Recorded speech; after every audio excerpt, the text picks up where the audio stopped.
On a tendance à se compliquer la vie, à s'attarder sur des détails, à rajouter de la complexité là où, souvent, ce n'est pas nécessaire. En réalité, on peut résumer le succès d'un business e-commerce à une simple équation. Une fois qu'on a compris comment ça marche, notre job à nous, les entrepreneurs, c'est d'optimiser cette formule pour en tirer un maximum de bénéfices. Dans cette vidéo, on va regarder ensemble quels sont les éléments qui composent cette formule magique du succès en e-commerce et comment prendre ces enseignements et les appliquer à notre business. Il y a beaucoup de facteurs à prendre en compte en e-commerce. Trouver le produit et son marché cible, concevoir une offre, créer une marque, trouver une usine, arranger toute la logistique, s'occuper de commercialiser le produit de manière rentable, en plus de tout le reste de la gestion avec le service client, la publicité, etc. Donc il y a énormément de tâches et c'est vrai que quand on se lance au début, ça peut être un petit peu compliqué de s'y retrouver. Et du coup, on ne sait pas par où commencer, on s'arrête sur des détails, on procrastine, bref, on n'avance pas. Et donc ici, ce que je voudrais faire, c'est revenir à la base et se concentrer sur 3 principes fondamentaux qui font le succès d'un business e-commerce. Et oui, en premier et sans surprise, ça va être le trafic. Le trafic, ça va être le nombre de gens qui vont voir votre produit. Ça va être le nombre de clics. Il faut que votre produit ait de la visibilité. Donc sur le trafic, le premier facteur, ça va être le volume. Il faut attirer un maximum de personnes. Il faut attirer l'attention des gens sur votre produit. Et donc pour ça, il se doit de se placer, de se positionner au bon endroit pour avoir du trafic, pour optimiser ses chances d'être visible. C'est un petit peu comme si on prend l'exemple d'un magasin physique. Si vous mettez votre magasin sur une route de campagne où il n'y a personne qui passe, là, vous pouvez avoir les meilleurs produits du monde, le meilleur marketing du monde, les meilleures publicités du monde. Personne ne verra votre magasin ou très peu de gens et du coup, vous aurez très peu de trafic. Et donc, au niveau du trafic, au niveau du volume de trafic, le but ultime de chaque entrepreneur, de chaque vendeur e-commerce, ça va être d'avoir le plus de trafic possible avec le coût le plus faible. Et ça, c'est vraiment la première étape qui est clé si vous voulez gagner le jeu du e-commerce. Le volume, c'est une chose, mais il y a aussi la qualité du trafic qui est très importante. Concrètement, vous ne voulez pas simplement avoir des visiteurs, vous voulez avoir des visiteurs qui ont une haute intention d'achat, des gens qui sont réellement intéressés pour acheter votre produit. Et si on reprend l'analogie de la boutique physique, c'est un petit peu comme si vous aviez une boutique de prêt-à-porter, de vêtements sur une autoroute. Alors oui, il y a énormément de trafic, mais qui, au milieu d'un Paris-Marseille, veut aller faire du shopping pour s'acheter un nouveau jean? Pas grand monde. Du coup, vous allez avoir beaucoup de trafic, mais très peu de gens qui, au final, vont avoir une réelle intention d'achat. Pour ramener ça dans le milieu du web, c'est un petit peu comme les Facebook Ads, au final, où, oui, effectivement, il y a énormément de trafic sur Facebook, sauf que l'intention d'achat est assez faible quand, au final, on est sur Facebook pour regarder les photos de Tata Janine. Donc le trafic que vous allez avoir depuis des Facebook Ads va souvent être très peu qualifié avec une intention d'achat très basse. Et finalement, le dernier aspect à propos du trafic, donc on a déjà vu le volume, on a vu la qualité du trafic et il y a aussi le timing concrètement, c'est-à-dire avoir des gens qui veulent acheter maintenant. Parce que quand on considère un achat, vous allez avoir des personnes qui vont être à plusieurs phases, d'un achat. D'abord la phase de recherche, réflexion, comparaison et ensuite achat. Et vous voulez capturer le trafic le plus bas possible dans ce tunnel pour être au plus proche de l'achat, c'est-à-dire que quand les personnes viennent sur votre boutique, elles ont l'intention d'acheter maintenant. Et là, on peut prendre une analogie qui est un petit peu tirée par les cheveux peut-être, mais on peut se dire qu'une boutique en centre-ville, dans le fond, il y a tout.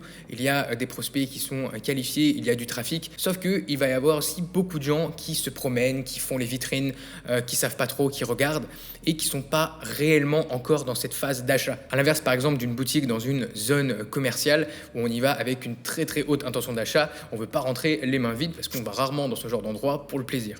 Et si on ramène l'analogie en ligne, on aurait du coup des plateformes comme Pinterest, comme Instagram, où oui, parfois on va pouvoir acheter directement, mais la plupart du temps, ça va plutôt être pour de l'inspiration, pour comparer, pour un petit peu regarder. Et puis quand on veut réellement acheter, là on va pas aller sur Pinterest, on va pas aller sur Instagram, ni sur Facebook, on va se diriger sur un site e-commerce comme Amazon par exemple. La deuxième partie de l'équation, elle est extrêmement importante et déterminante dans le succès de votre business e-commerce, ça va être la conversion.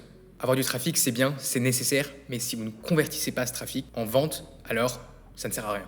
Et ici, ce qu'il faut comprendre, c'est que quand vous faites du e-commerce, évidemment, vous vendez des produits physiques, mais virtuellement. C'est-à-dire qu'on ne peut pas les toucher, on ne peut pas les essayer. Donc, il va y avoir une importance capitale de tout ce qui va rendre l'expérience plus réelle, où le client va pouvoir vraiment s'imaginer le produit comme s'il l'avait quasiment dans les mains. Donc là, il va y avoir une importance capitale qui va être placée sur tous les visuels, donc les photos et les vidéos. Aujourd'hui, si vous n'avez pas des photos et des vidéos de votre produit qui sont professionnelles et ultra qualitatives, eh bien c'est perdu d'avance, très honnêtement. C'est vraiment la base de la base pour convertir. Il faut se dire que quand un client clique sur votre produit, arrive sur votre fiche produit, eh bien vous avez quelques secondes à peine pour le convaincre que c'est un bon produit, que vous êtes digne de confiance et que ce produit est le bon pour ce que la personne recherche. Donc évidemment, il y a l'impact des images, des vidéos, mais il y a aussi l'impact énorme du branding, c'est-à-dire de votre image de marque, de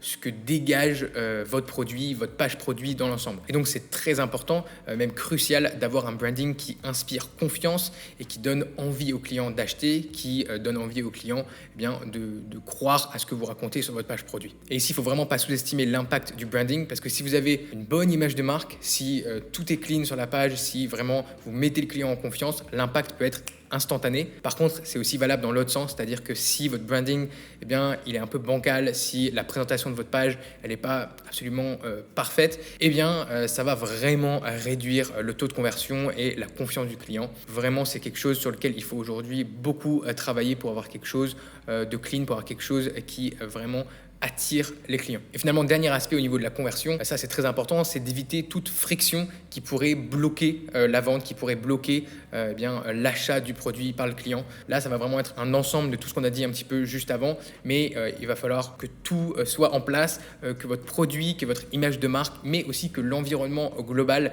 mette le client en confiance. Il ne faut pas qu'il y ait de doute, il ne faut pas qu'il y ait de peur, il ne faut pas qu'il y ait de questions non répondues. Toutes ces choses-là qui peuvent potentiellement bloquer la vente, ajouter une friction qui n'est pas vraiment nécessaire. Donc tous ces éléments mis ensemble font que vous pourrez convertir vos clics en vente. Troisième élément capital de cette équation, c'est la rentabilité. Concrètement, quel montant il vous reste après chaque vente une fois que vous avez pris en compte tous les coûts. Et donc là-dedans, il faut inclure les coûts liés à l'achat de la marchandise, à l'expédition de la marchandise, mais aussi tous les coûts de gestion, les coûts de publicité. Bref, ici, on parle vraiment de votre marge réelle. Et donc ici, ça peut paraître évident, on est d'accord. Oui, il faut être rentable pour réussir en e-commerce. Merci Seb. Mais en fait, il y a deux choses pour lesquelles la rentabilité est super importante.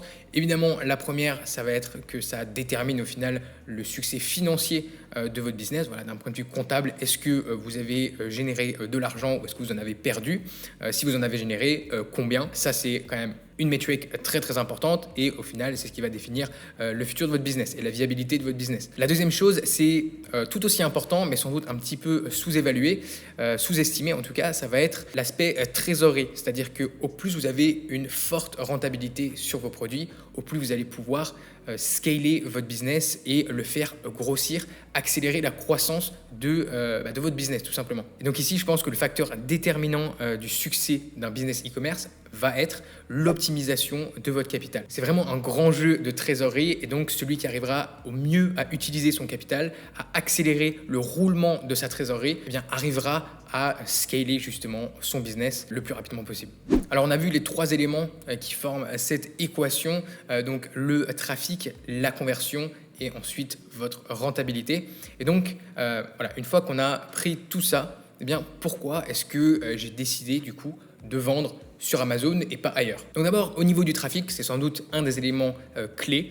Ça va être l'impact d'Amazon, je pense qu'il est quasiment impossible à reproduire soi-même si on vend ailleurs qu'Amazon. Ici, on combine vraiment les trois critères clés pour une bonne source de trafic, c'est-à-dire qu'il y a des millions de visiteurs sur Amazon chaque jour. Donc le volume de trafic, c'est bon. Ensuite, c'est du trafic de bonne qualité, c'est-à-dire que les gens ont une forte intention d'achat. On ne va pas sur Amazon pour se promener, pour chiller. Et troisièmement, ce sont souvent des gens qui sont au bon moment de leur phase d'achat, qui sont prêtes à acheter, ou en tout cas quasiment prêtes à acheter. Donc vous avez une très très bonne chance de les convertir. Ensuite, au niveau des conversions, ici, le facteur principal, ça va être la confiance, c'est-à-dire qu'il n'y a vraiment pas cet élément de risque. Amazon a des garanties solides pour ses clients avec des remboursements sous 30 jours, donc il n'y a très peu de risques, voire aucun risque pour les clients de se faire arnaquer ou de perdre leur argent si au final ils achètent un mauvais produit. Ça élimine un gros risque pour les clients. Et il y a aussi l'aspect confiance, c'est-à-dire qu'ils ont l'habitude d'acheter des produits sur Amazon. Ils ont leur carte de crédit qui est déjà rentrée sans doute dans leur compte Amazon. Ils ont vraiment juste à cliquer acheter et ils savent aussi que ça sera livré dans les 24 à 48 heures. Donc il y a vraiment tout cet environnement qui crée de la confiance et qui enlève toute friction possible. Un bémol, je dirais, sur la conversion, c'est que les pages produits sont standardisées. Vous n'avez pas le contrôle, vous ne pouvez pas changer tout ce que vous voulez sur votre page produit. C'est vraiment, vous devez rester dans les clous d'Amazon. Oui, on peut optimiser, on peut quand même être meilleur que ses concurrents avec les photos, avec les vidéos, avec la rédaction de notre listing, mais on reste un petit peu limité par rapport à, évidemment, si on vendait sur notre propre site e-commerce. Toujours est-il que sur Amazon, les taux de conversion sont énorme par rapport au reste du e-commerce. Sur Amazon, c'est assez classique d'avoir des taux de conversion de 10, 20, 30, voire même 40%. Donc sur 100 personnes qui ont vu votre listing, il y en a 10, 20, 30, 40, parfois même plus, qui repartent avec vos produits, en tout cas qui achètent votre produit. Donc c'est absolument massif par rapport à la moyenne du e-commerce. Je crois qu'il se situe autour de 0,5 à 1%. Si vous avez une boutique e-commerce indépendante avec des taux de conversion de plus de 2%, c'est vraiment excellent. Sur Amazon, 2%, c'est un produit qui performe pas du tout.